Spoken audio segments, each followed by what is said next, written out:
आश्रम की व्यवस्थापिका माता जी के चरणों में कोटि कोटि नमस्कार। सभी भक्तों को नारायण स्मरण। भक्ति के विषय में चर्चा चल रही है। स्वामी शिवानंद जी महाराज जो ऋषिकेश में शिवानंद आश्रम है, उनके पुस्तक में पढ़ा था, छोटी सी पुस्तक है, how to attain God realization, एक छोटा पुस्तक। उसमें बोलते हैं कि जैसे हमको भूख लगती है तो भोजन करने से भूख भी शांत होता है और हमारा शरीर भी पुष्ट होता है, पोषित होता है। उसी प्रकार ये भक्ति भी भोजन के समान। तो क्या करता है ये भक्ति? जैसे भोजन भूख को शांत करता है, ये भक्ति हमारे सभी कामनाओं को शांत कर देती है। और भोजन हमारे शरीर को पुष्ट करता है, ऐसे ही भक्ति हमारे आत्मा को पुष्ट करती है। ऐसे उसमें नियम है, भक्ति करनी चाहिए सभी को। भक्ति एक मार्ग है, उसमें दिया है ईश्वर प्राप्ति का मार्ग। तो यहाँ पर भी भगवान ने दशम अध्याय तक सांख्य योग के विषय में, अक्षर ब्रह्म के विषय में उपासना बताई, निर्गुण तत्व के विषय में।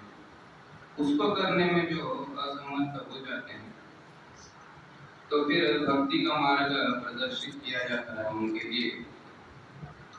तो यहाँ 12वें अध्याय के 13 नंबर श्लोक से 20 नंबर के श्लोक तक ये अमृताष्टकम कहते हैं इसको। तो कितने गुण हैं इसको गिनते आप? 37 है। तो आप लोगों ने इसको हर्षामर्ष भयोद्वेग मुक्ता एक ही लिया? 37 हाँ, एक ही लिया होगा ना। इसमें यदि हम इसको विभाग करेंगे तो इसमें 4 हो जाएंगे। हर्ष मुक्त, अमर्ष मुक्त, भय मुक्त, उद्वेग मुक्त। ऐसे अगर भिन्न भिन्न करके देखेंगे तो 42 हो जाते हैं।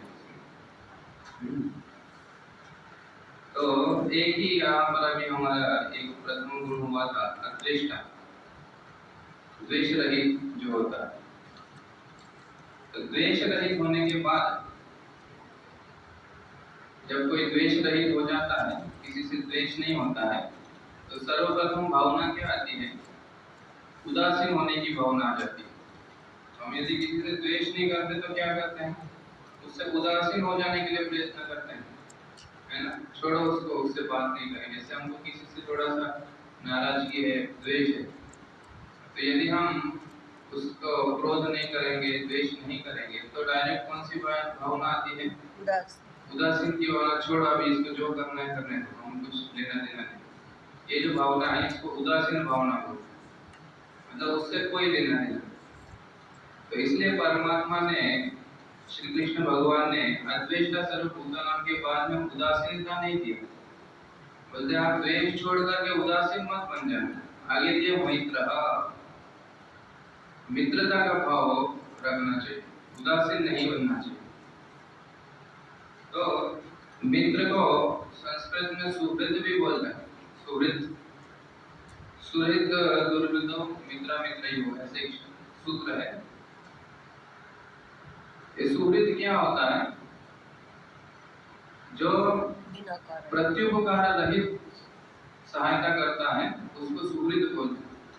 मतलब कुछ उसको एक्सपेक्टेशन है, मैं इसके लिए ये किया तो मुझको ये करना चाहिए, ये जो भावना होती है प्रत्युपकार की भावना, वो नहीं रहती सुहृद में। केवल अपना मित्र है, प्रेम से वो कर देता है, ये सुहृद कहते हैं। और भगवान का भी यह लक्षण है, सुहृदः सर्वभूतानां ज्ञात्वा मां शान्तिर्यच्छति, ऐसा है पंचम अध्याय में अंतिम श्लोक। तो परमात्मा सुहृद है।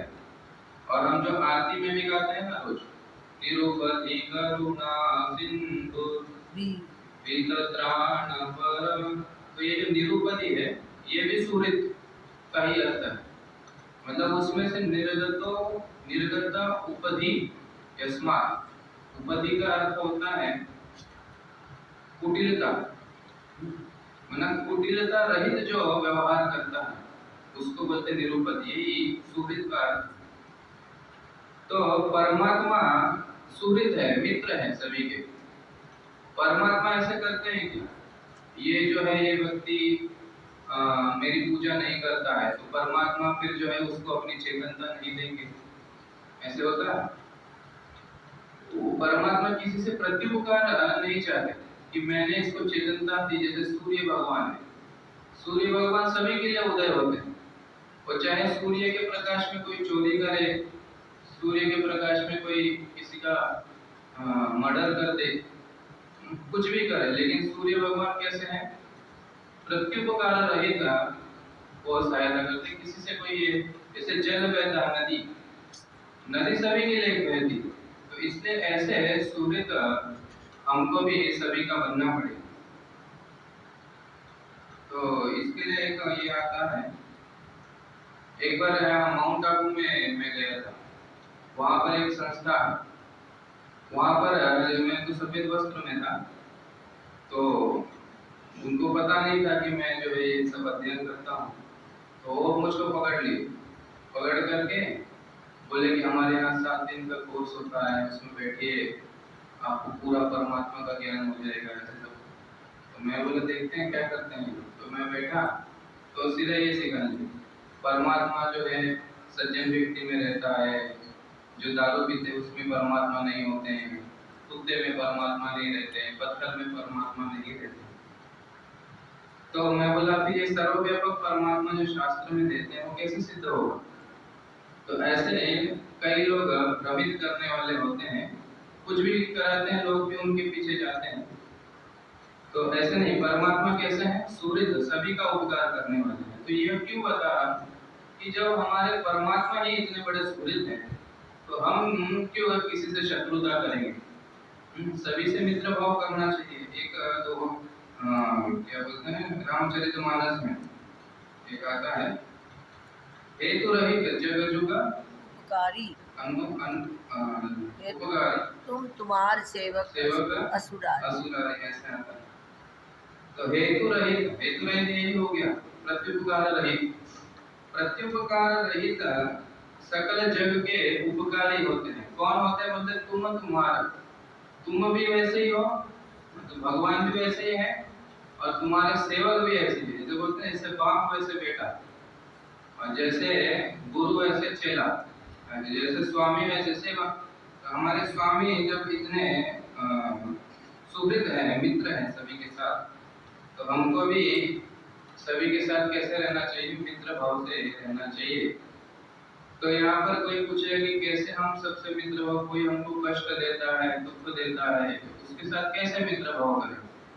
भावना तो आ जाएगी कि कैसे भी उसको भी हम जो है सबक सिखाएंगे, उसके साथ ऐसे व्यवहार करेंगे जैसे वह कर रहा है। तो उसके लिए एक श्लोक आता है, इष्ट वियोग जम दुखम यच्चादिष्ट समन्वितम तद्धि दूतम हरेर्येयम दुखम तु हरि विस्मरणम हरे, दुखम विस्मरणम हरे हरे दुखम हरे, दुखम विस्मरणम हरे। तो इष्ट के वियोग से जो दुख होता है और अनिष्ट की प्राप्ति से जो दुख होता है, कोई भी व्यक्ति हमको कोई अनिष्ट की प्राप्ति कराएगा, इष्ट का वियोग कराएगा, उसको भक्त लोग उसको शत्रु नहीं मानते, वरन उसको मानते कि ये तो भगवान का दूत है, क्योंकि भगवान के दूत इसी रूप में आते हैं, कष्ट के रूप में। भगवान जब कृपा करते हैं ना तो कष्ट पहले देते हैं, कष्ट में सबसे अधिक भगवान का चिंतन होता है। तो भक्त लोग इसको कोई दुख नहीं मानते, कोई भी अनिष्ट करता है, अनिष्ट की प्राप्ति कराता है, उसको भगवान का दूत समझते हैं, और उनके लिए वास्तविक दुख क्या होता है? विस्मरण हरे, भगवान की विस्मृति होना ही उनके लिए दुख है। वास्तविक दुख, कोई दुख देना, अनिष्ट दे देना, ये उनके लिए दुख नहीं होता। तो ऐसी भावना होने से फिर हमारे कौन शत्रु बनेंगे? सब हमारे मित्र ही हो जाएंगे। और आगे दी है करुणा। करुणावान भी होना चाहिए। मैत्र करुणा एवं च, ये तीसरा भक्त का लक्षण। योग सूत्र में योग जो होता है ना, योग का अर्थ क्या होता है? चित्त वृत्ति चित्त वृत्ति निरोध। तो योग का एक ही अर्थ है कि चित्त वृत्ति निरोध करो। जब कोई योग साधना करता है तो बोलेंगे कि आप बैठ करके केवल चित्त वृत्ति को हटाओ। अब उसको करने के लिए जब कठिनाई होती है तो उसमें कई साधन बताए।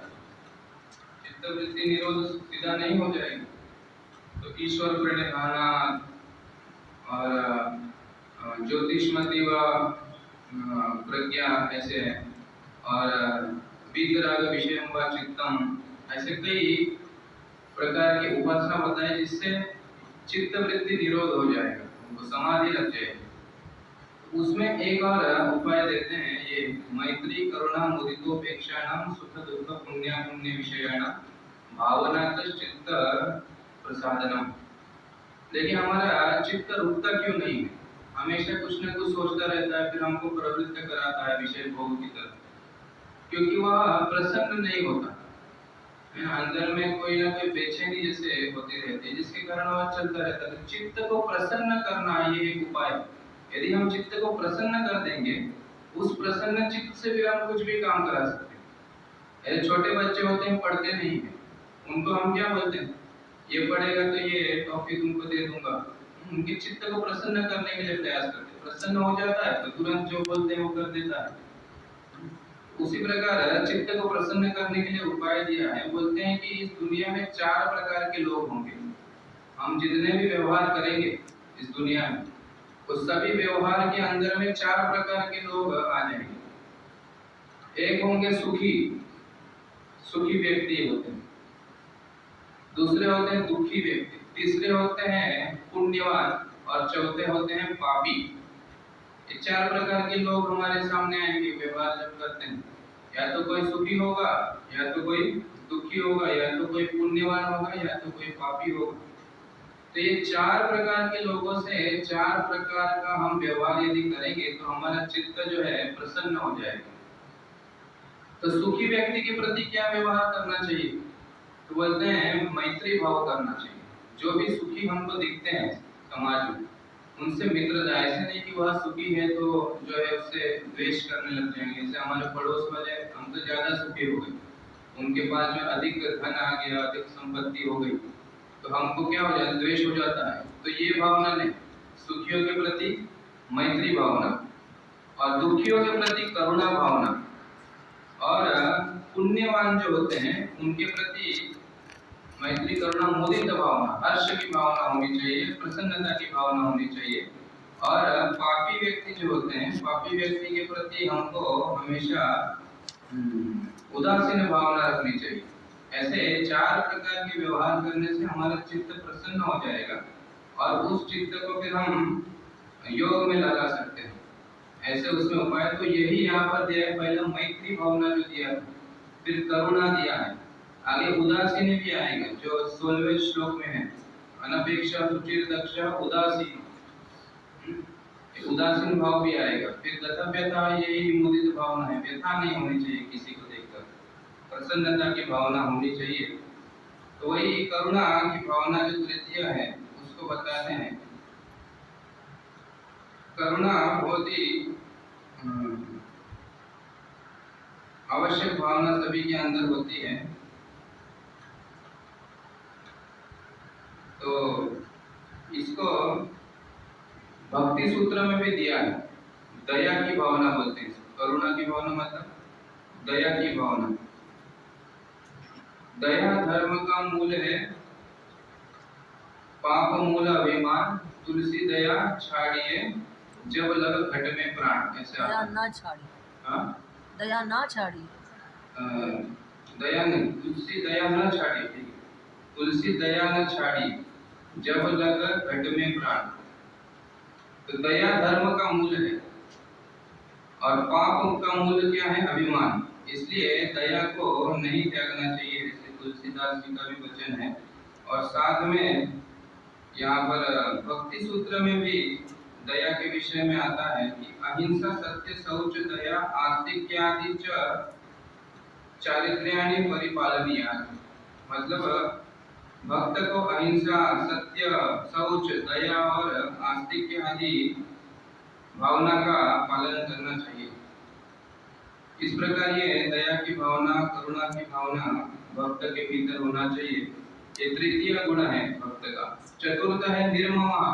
निर्मम मतलब ममता नहीं होनी चाहिए किसी भी विषय में, ये मेरा है, ये मेरा, क्योंकि मेरा भावना आने से फिर पराया भी हो जाता है कोई। तो इसलिए निर्मम दिया है। आगे निरहंकार, अहंकार ये भी नहीं होना चाहिए। और सम दुख सुख, दुख और सुख दोनों में समानता की भावना हो। और क्षमी अंत में दिया है, जब करुणा होगा तभी क्षमा की भावना भी आती है। तो यह इस प्रकार ये 13वां श्लोक में 7 भक्त के लक्षण दिए हैं। एक है द्वेष नहीं करना चाहिए, मित्र की भावना होनी चाहिए, करुणा होनी चाहिए, ममता नहीं होनी चाहिए, अहंकार नहीं होना चाहिए, सुख दुख समान रूप से होना चाहिए और क्षमा भी उसके अंदर होना चाहिए। तो यह 7 भावना का यदि हम अभ्यास करेंगे तो ईश्वर हमसे प्रेम करने लग जाएंगे। इतना बोल के मानी विराम देता हूं।